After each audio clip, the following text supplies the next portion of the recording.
శ్రీ హనుమాను గురుదేవో నాయద పలికెద సీతారామ కదనే పలికెద సీతారామ కద.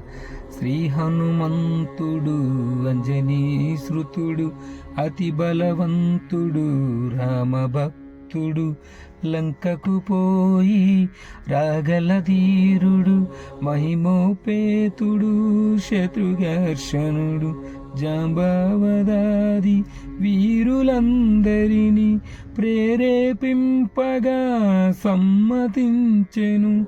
లంకేశ్వరుడు అపహరించిన జానకి మాత జాడ తెలుసుకొను. శ్రీ హనుమాను గురుదేవో నాయద పలికెద సీతారామ కదనే పలికెద సీతారామ కద. జై శ్రీరామ్.